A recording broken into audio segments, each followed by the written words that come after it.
नमस्कार दोस्तों, जिया डिफेंस में आपका स्वागत है। दोस्तों HLFT42 4 कॉन्फ़िगरेशन में आने वाला है और दोस्तों 6 साल में तैयार होगा।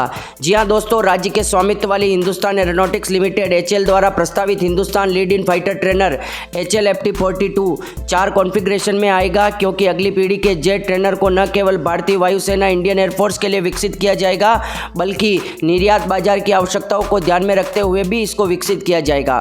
दोस्तों HLFT42 एक स्केलेबल ऑपरेबल और कॉन्फ़िगरेबल एयरक्राफ्ट है, जो ट्रेनर पायलटों के लिए बुनियादी lead in fighter trainer system lift के रूप में आएगा। दूसरा configuration light attack aircraft variant होगा और तीसरा वेरिएंट पूरी तरह से विकसित होगा मल्टी रोल लड़ाकू विमान, जो हथियारों की एक सारणी और सक्रिय इलेक्ट्रॉनिक स्कैन ऐसे रेडार, एक इलेक्ट्रॉनिक वारफेयर सूट, एक infrared search and track IRST system सहित अत्याधुनिक एवियोनिक्स से लैस होगा और उड़ान भर सकता है और एक फ्लाई बाय वायर को कंट्रोल करेगा। प्रस्ताव पर चौथा संस्करण लिफ्ट 42 के वैकल्पिक रूप से मानव युक्त विमान संस्करण को विकसित करना है, जिसका उपयोग दुश्मन के महत्वपूर्ण प्रतिष्ठानों पर हमला करने के लिए किया जा सकता है और दुश्मन की रेखाओं पर हमलों की पहली लहर से दुश्मन की वायु रक्षा प्रणाली की स्थिति को दूर करने के लिए किया जा सकता है। भारतीय वायुसेना इंडियन एयरफोर्स के ग्रुप कैप्टन हर्षवर्धन ठाकुर की पुष्टि की है कि कॉन्सेप्ट स्टेज से लेकर इंडक्शन स्टेज तक विमान को लगभग 5-6 साल लगने चाहिए और 2030 के बाद इसे लिफ्ट एयरक्राफ्ट के रूप में इंडियन एयरफोर्स में शामिल किया जाएगा। दोस्तों गोदरेज एरोस्पेस को ये ऑर्डर दिया गया है कि वो 8 मॉड्यूल बनाए कावेरी ड्राई इंजन के लिए।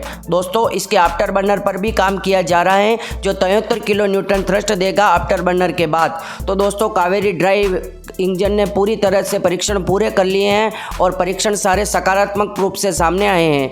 दोस्तों गोदरेज एरोस्पेस को इसके बनाने का ऑर्डर दिया गया है और इसके आफ्टर बर्नर पर काम करने के बाद ये कावेरी ड्राई इंजन पूरी तरह से तैयार हो जाएगा। इसके बाद से एक फुल इंजन जो आफ्टर बर्नर के बाद उसको भी तैयार किया जाएगा दोस्तों HLFT42 के लिए।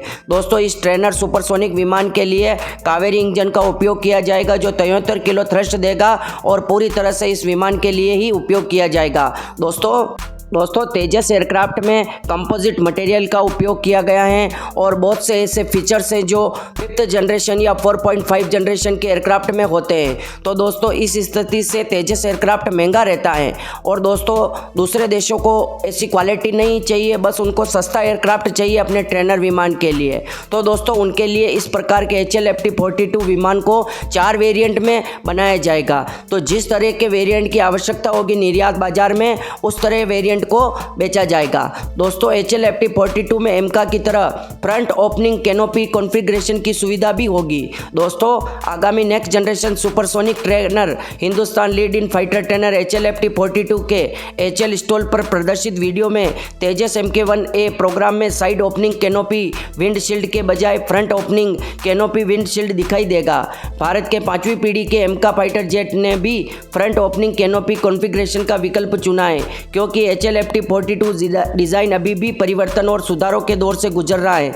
इस बिंदु पर यह अनुमान लगाना मुश्किल होगा कि फ्रंट ओपनिंग कैनोपी कॉन्फ़िगरेशन में उत्पादन में अपना रास्ता खोजेगा या नहीं। जेट का संस्करण जब तक 2030 के बाद प्रवेश करता है, फ्रंट ओपनिंग कैनोपी कॉन्फ़िगरेशन को आमतौर पर अपनाया जाता है, ताकि धड़ के मध्य क्षेत्र का उपयोग विमान के अतिरिक्त ईंधन के भंडार के लिए किया जा सके। साथ ही इंस्ट्रूमेंटेशन और इलेक्ट्रॉनिक उपकरणों का आसान पहुंच प्रदान है, जो सामने धड़ में जमा होते हैं और बार बार उपयोग को कम करते हैं। और साइड में एक्सेस पैनल है।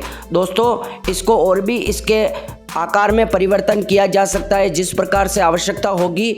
और दोस्तों इसको निर्यात बाजार के लिए पूरी तरह से तैयार किया जाएगा, क्योंकि दोस्तों तेजस एयरक्राफ्ट में तो भारतीय वायुसेना के लिए बनाया गया है, उसमें एयर टू एयर रिफ्यूलिंग भी हो सकती है। दोस्तों उसमें दमदार रेडार लगा हुआ है, उसमें दमदार एवियोनिक्स है, उसमें आर्टिफिशियल इंटेलिजेंस है, उसमें दोस्तों avionics radar fly by wire हर एक चीज़ है।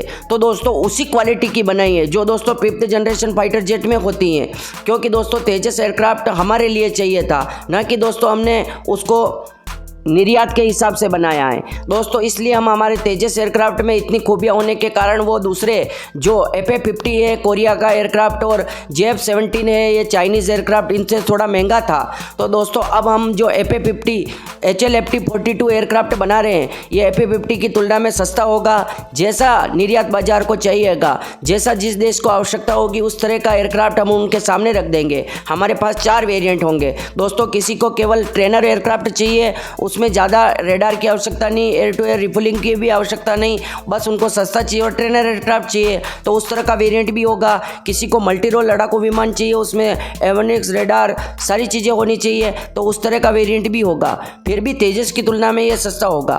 और दोस्तों इसमें इंजन भी हमारा घरेलू इंजन कावेरी इंजन लगेगा तो उससे भी ये थोड़ा सस्ता पड़ेगा। तो हम निर्यात के क्षेत्र में इसको बढ़ चढ़ कर बेच सकते हैं। और दोस्तों ये निर्यात की दृष्टि से ही बनाया जा रहा है, एक तो निर्यात की दृष्टि से, दूसरी दोस्तों हमारे पायलटों को सुपरसोनिक ट्रेनिंग के लिए। 2 कारण से इसको पूरी तरह से बनाया जा रहा है। और दोस्तों ये सही डिसीजन लिया गया है ताकि दोस्तों निर्यात के क्षेत्र में आने वाले सालों में दोस्तों भारत 5 बिलियन तक के हथियारों को एक्सपोर्ट कर सके। आपकी क्या राय है? आपकी राय महत्वपूर्ण है, कमेंट बॉक्स में जरूर लिखें। जय हिंद, जय भारत।